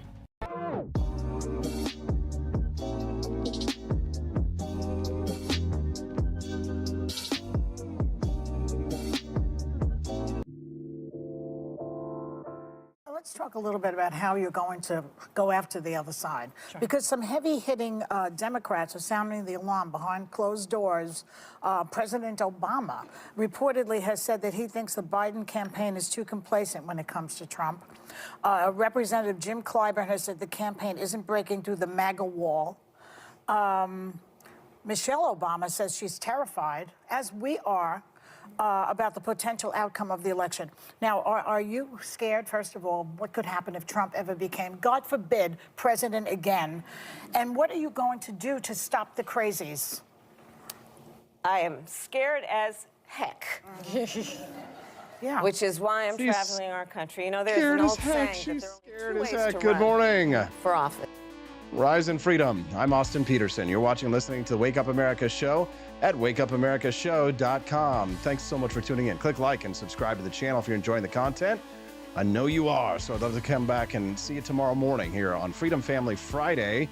You know, if it's your first time watching the show, we got all kinds of regular guests on the program. We just had Camellia Peterson, who rocked it, and one of our regular guests who we haven't seen in a while. She needs to be a little more regular. Daniella Pentsak joining us live right now from the great state of Washington. How you doing there, Daniella? Welcome back to the show. Yeah, it's good to finally be back again, Austin. Sorry I've gotten a little busy, but feels good to be back on Thursday. So, and I can't wait to talk about this next segment here. Okay, well, let's hear about, yes, for Thirsty Thursday. Thank you for reminding us, Daniella. It is Thirsty Thursday. You and Camellia make it so. Tony Martinez was pretty handsome earlier, too. But tell us your reaction to Kamala Harris, terrified of Donald Trump winning again. Yeah, no, she, as you guys seen on The View, she said that she is terrified as heck. She's scared as heck that he's making a comeback. It seems that previously, when she was earlier in South Carolina, she actually was expressing confidence, and that she was fairly confident that the Democrats will fight successfully against Donald Trump. And she's been sharing this message in battleground states like Nevada, Georgia, South Carolina, and so forth. But since Trump's success in Iowa, it seems like since he's having a strong start this election cycle, she seems to be scared again, and the Democrats seem to be scared again. Maybe it has to do with the fact that their leading contender against Trump is an ancient man who probably can't do much anyway, but they're a little scared, and the confidence seems to be waning. So it'll be interesting to see what follows after. Now, they have a good reason to be scared. I mean, Trump is beating Joe Biden in states that he won in 2020, correct? Yes, exactly. And like I said, they have every reason. They don't really have any other main Democratic contenders, I think, that would be really successful. And looking forward into this election cycle or this season, I think that the Democrats will come together because their hatred for Trump is stronger than I believe Biden is as a person or as a presidential candidate. But it seems like Trump is making a really strong comeback. So Republicans, as I have expected, are also waging war against the Democrats, considering the previous administration. And even though a lot of people don't like Trump, I see them rallying together to battle against that. So it will be head to head. Do you think Kamala Harris is terrified not because of what Trump will do, but because of her own presidential ambitions? Yes, I think that is definitely a part of it. But that what else do you expect from politicians, right? All they care about is their own personal success and their longevity in office. She's probably a little upset that Joe Biden didn't keel over in this administration or this particular presidential cycle, but maybe she's crossing her fingers for the next one. We'll see. I mean, he's barely functioning anyway. For sure, Daniela. Now, Kamala Harris, she has been probably one of the biggest drags on the ticket. I mean, if the Democrats were to go and vote, they wouldn't vote for Kamala Harris. I mean, her approval ratings are they lower than Biden? I mean, it's she's universally unpopular. She's extremely unpopular, a little bit unlikable as well. She also seems to be hitting the bottle maybe lately. All of her public appearances are very questionable. Makes me think if she has some kind of prescription under her belt that she's working with. But at any rate, yeah, no, she's not. I was kind of confused. I mean, I kind of understand why Biden, chose her as a VP. I mean, she's a woman of color. Demographically, it scores high with Democrats. So strategically, I can see that. But as a person, she's not the most personable, likable, charismatic individual. So I am a little bit confused with his choice, but at least I could see like strategically why it made sense. It just didn't play out in the way that I think that he expected it would. It was a very poor choice.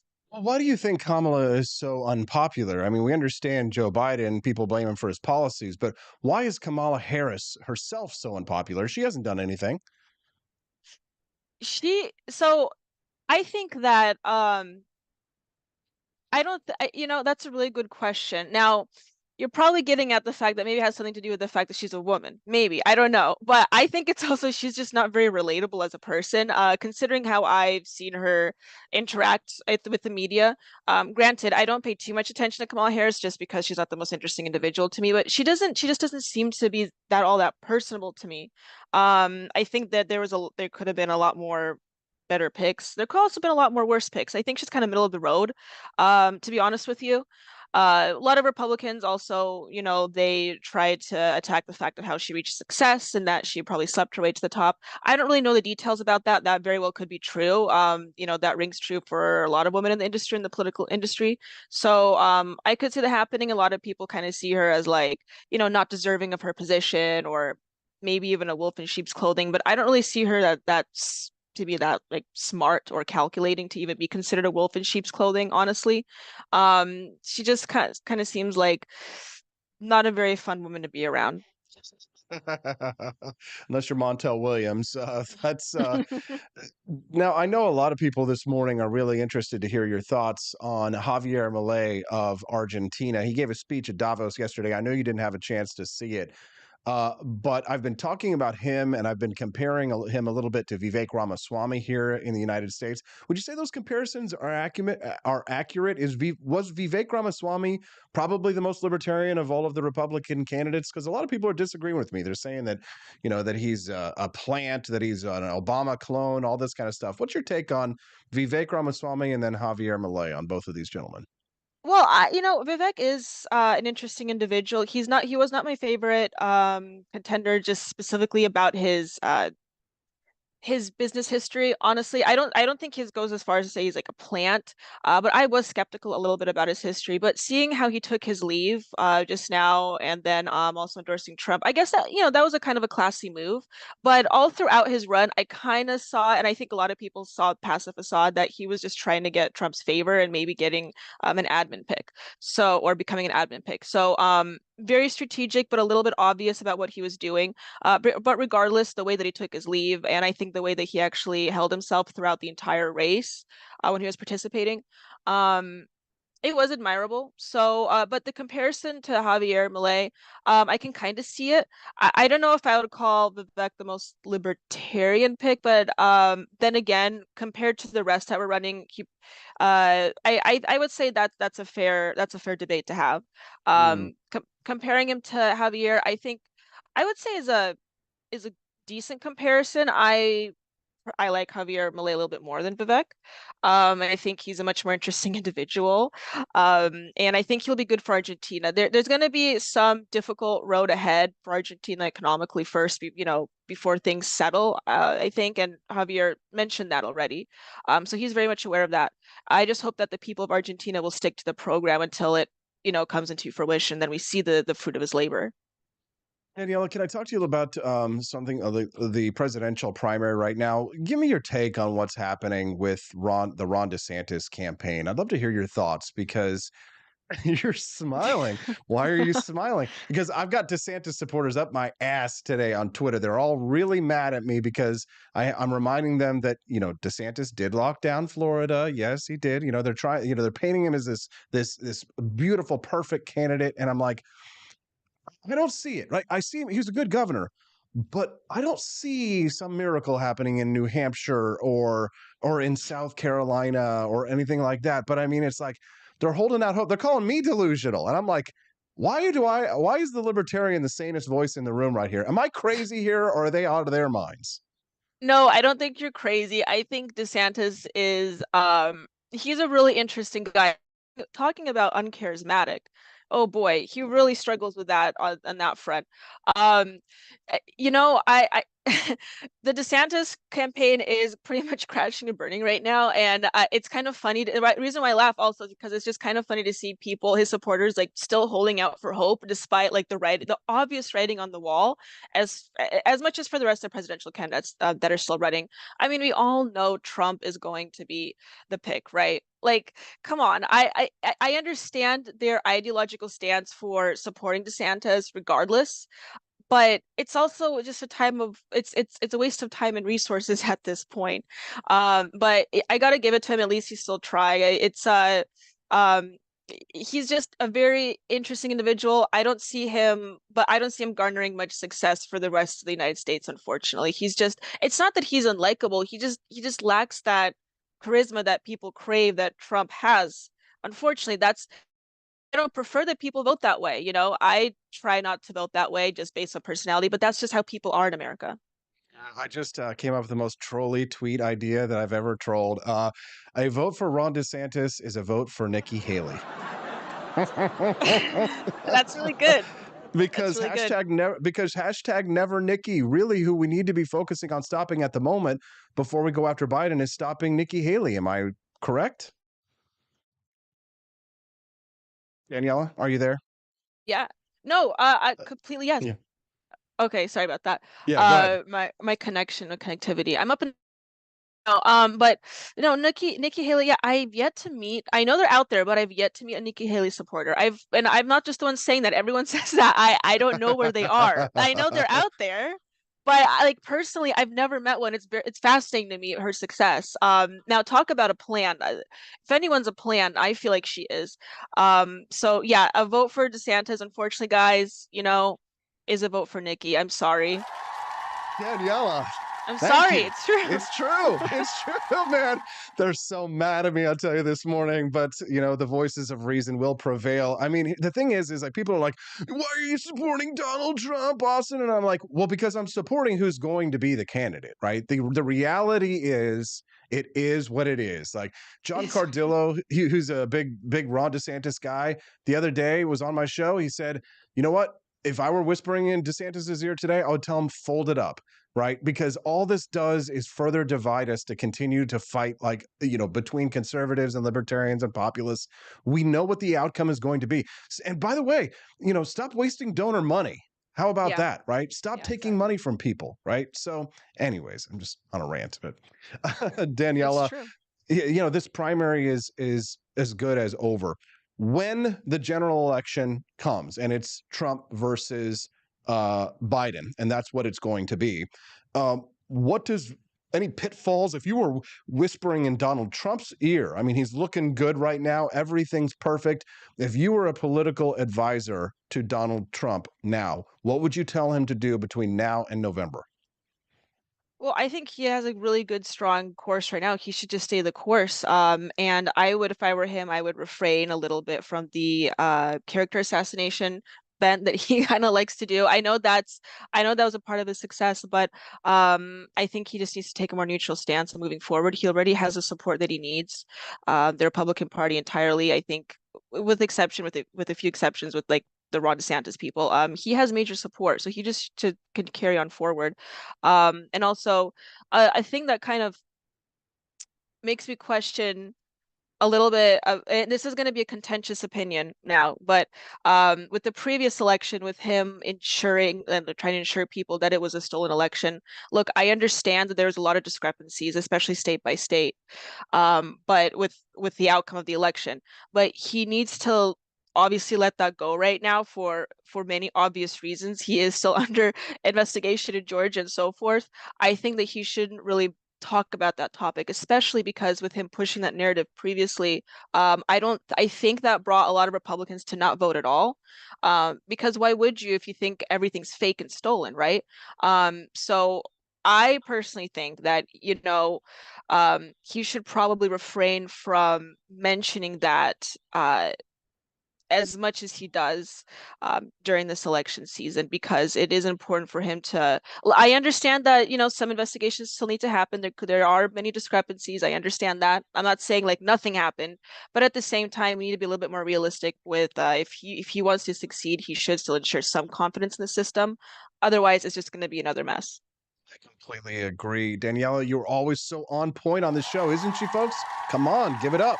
Round of applause for Daniella Pentsak, our regular Thirsty Thursdays guest. Daniella, is there anything else that you'd like to share with our listeners before we let you go today? Well, Austin, I'm just going to say my usual. It's follow me on Twitter. It's at Pentsak Daniella. I make a lot of interesting posts. So some contentious, but if you want to go and look me up on there, it's at Pentsak Daniella on Twitter, and then official Daniella Pentsak on Instagram. She is official Daniella Pentsak on Instagram. Lots of great posts over there. Thank you, Daniella. Appreciate you being generous with your time. It's good to see you again. Hope to see you again next week, same time. See you again next week. Thank you. Thank you. What do you guys think of Daniella? You can text the show anytime, by the way, night or day. Let us know what's on your mind at 573-319-1586. That's 573-319-1586. Donald Trump talking about Nikki Haley. Nikki Haley will never secure the border. She doesn't believe in the secure borders. She can't believe in them. She actually opposed my border wall, and she was out of all of a sudden she's opposing the wall. I say, what the hell is going on? She's actually opposing it because she's basically, as you see, when you have all of those Democrats coming in to vote, I don't know that she's a Democrat, but she's very close. She's far too close for you. She condemned the things we were doing with the wall, and yet we had the greatest border, the safest border we've ever had. That included, by the way, in human trafficking. We had the lowest numbers in 38 years. One of the most horrible things we have going on in the world is human trafficking. You think it's an ancient thing. It's not. And what made it so profitable and so big now is the computer, the Internet. The Internet made all of that, and it's mostly in women. They traffic in women. And it's a terrible, terrible scourge. And she didn't fight it like she's supposed to fight it. 2016, she stabbed the Republican Party in the back by siding with Barack Hussein Obama against the Trump travel ban. The Trump travel ban said, we don't want people in our country from certain countries that like blowing up their shopping centers and killing people every week. We don't want them.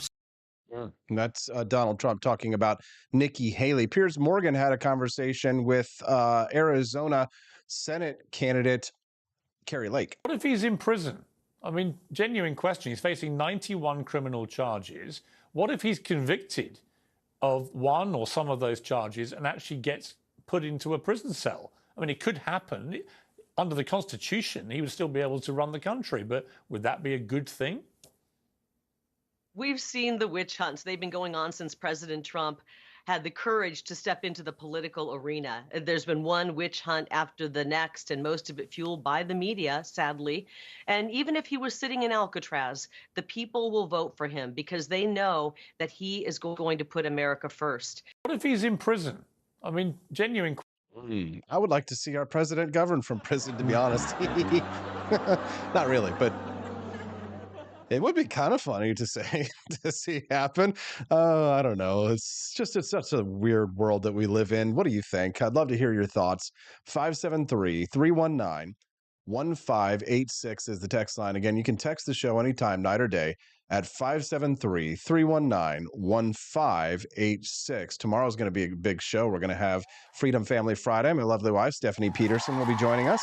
You do not want to miss tomorrow's show. Justin Peterson, my brother, will be on the show as well for Freedom Family Friday. He's now a regular Friday guest.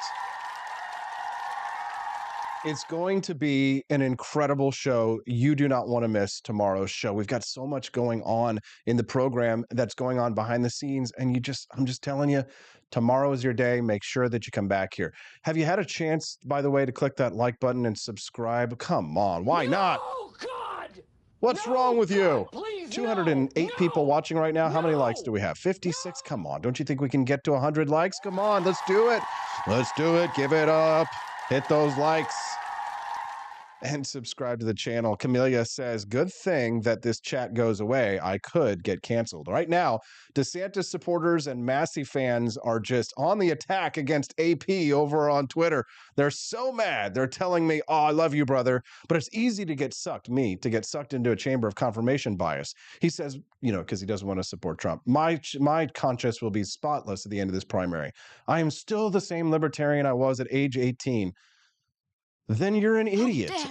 Listen, libertarians are the ultimate in confirmation bias. Listen, your conscience will be clear and your principles will be dead along with you.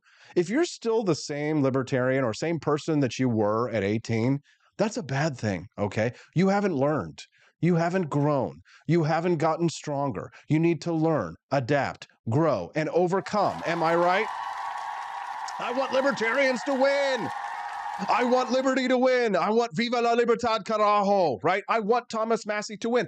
I don't want Thomas Massey to end up the same way that Congressman Justin Amash did, okay? Listen, I love Thomas Massey. I love Justin Amash. Justin Amash up, okay? He should not have stepped down. He should have fought and tried to retain his seat there in Michigan. I know it was an uphill battle, but what good is Justin Amash doing us now as a regular citizen? Where is he? He joined the Libertarian Party. The Libertarian Party doesn't even want him. They treat him like shit, right? If you're going to get treated like in a party anyway, you might as well get treated by a party that will actually win some elections. Now, does that sound cynical to you? Well, it is. Man up, grow up, learn, adapt, overcome. Libertarians, if you are still the same person that you were years ago, you are useless. You must change. It is time to evolve. If you always do what you've always done, you'll always get what you've always got, which is nothing. You cannot adopt this loser mentality and let it keep you in this negative feedback loop. You are addicted to losing. You must get tired of winning. Get tired of winning. Learn from Donald Trump, libertarians. You don't have to agree with the policies that he has, but you must learn from Donald Trump because Donald Trump is a winner. Donald Trump's going to win this primary. He's going to show Ron DeSantis how to win. Ron DeSantis showed him how to win in Florida, but it doesn't matter. The presidential campaign is a completely different beast. You got to have the Riz, mother truckers. You got to have the Riz. And he ain't got the Riz. He ain't got the Riz, right? It's time for us to Riz up, learn, get a little bit of charisma. Time for you to learn how to talk to the people, how to be a normal human being. Stop being so autistic when you're out in public, right? Stop doing all the illegal drugs. Start making families. Start making babies. Start taking care of your family. Start taking care of the people in the community. Wouldn't hurt you to go out and volunteer every once in a while. Wouldn't hurt you to actually step up and do something good for your community every once in a while. How about that? When's the last time you gave back? When's the last time you actually stepped foot outside of your mommy's basement and did something useful for your fellow man? You want liberty to win, you got to get it outside your house. You got to take to the streets and you got to stop screaming, Ron Paul, and you got to be Ron Paul, okay? Hey, Ron Paul, I wish you would run for president again. You got to run for president again. Put your ass on the line. Get out there and sign on the dotted line. Why don't you run for office? Right? Why don't you do something for your community? Try and serve somebody other than yourself a little bit, okay? Right? Have a little ambition, okay? Grow up. It's time to rock and roll. Look at me with all my ambition, right? Javier Milei says, don't ever let anybody attack you for your ambition. Well, thank you, Javier Milei. My ambition is to have a coffee company that sells delicious coffees centered around the founding fathers of the United States. Visit ap4libertyshop.com. Do you want libertarians to win? I know you do. Help me win. Go to ap4libertyshop.com. That's AP, the number 4, ap4libertyshop.com right now. Get yourself a Javier Milei Afuera hoodie. Get yourself a little delicious Donald Trump Dad's Cafefe mug, right? Check out all of our awesome drinkware, our Calvin Coolidge drinkware. Change your tactics. Keep your principles. Learn to differentiate between the two. This show brought to you by listeners just like you. Click like, subscribe, visit ap4libertyshop.com. Get yourself a custom metal patriotic American sign in. God bless America, and God bless the Wake Up America show, and God bless you too. Achoo. We'll see you tomorrow. Big day tomorrow. Don't miss it. I'm telling you, you're going to want to be here on the Wake Up America show at wakeupAmericaShow.com.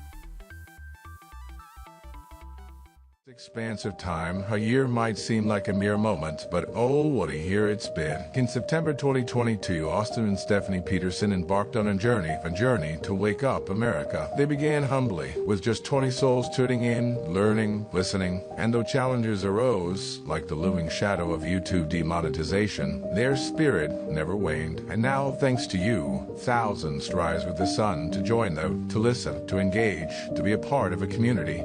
So here's to you, and to Wake Up America, for memories shared, for friends made, for the journey ahead, and for never, ever forgetting to rise and freedom. Happy anniversary.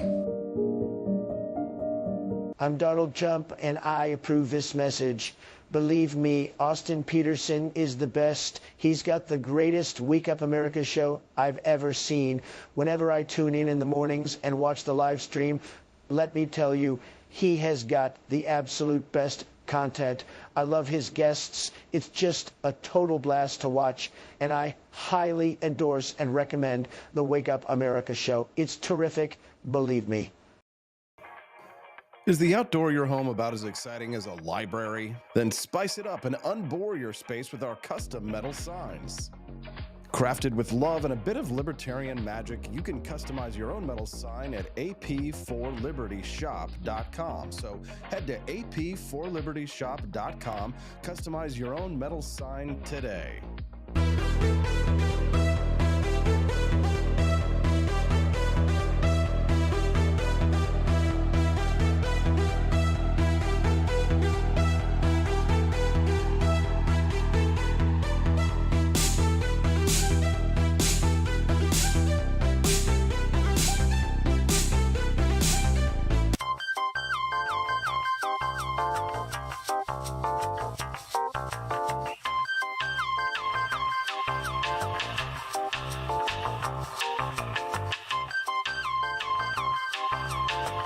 Welcome to a world of vocal discovery at Peterson Voice Studio.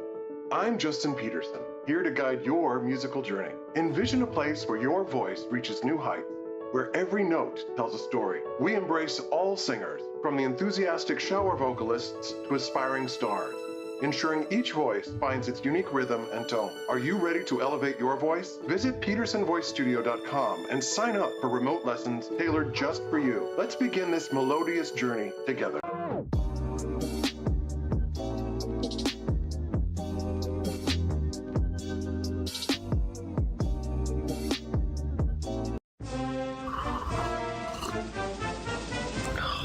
Tired of spending your hard-earned money on woke corporations that don't share your pro-freedom values? Fed up with sipping liberal lattes and progressive cappuccinos? Introducing Founding Flavors from AP for Liberty Shop. Get your day started with Washington's Revolutionary Roast. As robust and principled as the man himself, this blend is the shot of energy heard round the world. Or maybe you want to taste the fervor of freedom with Adams's Patriotic Perk. It's as dynamic and balanced as the U.S. Constitution, sure to awaken your spirit of liberty. For the aficionados, we've got the Jeffersonian Java, a complex mix of flavors that speaks volumes about your refined tastes. And don't forget Betsy's Liberty Lullaby, our decaf option, crafted with the same care and dedication Betsy Ross put into our Star-Spangled Banner. This blend lets you enjoy the taste of freedom anytime without losing sleep. No woke beans here, folks. Just pure, patriotic, pro-freedom flavors brewed with love for liberty. So why compromise your principles for a cup of coffee?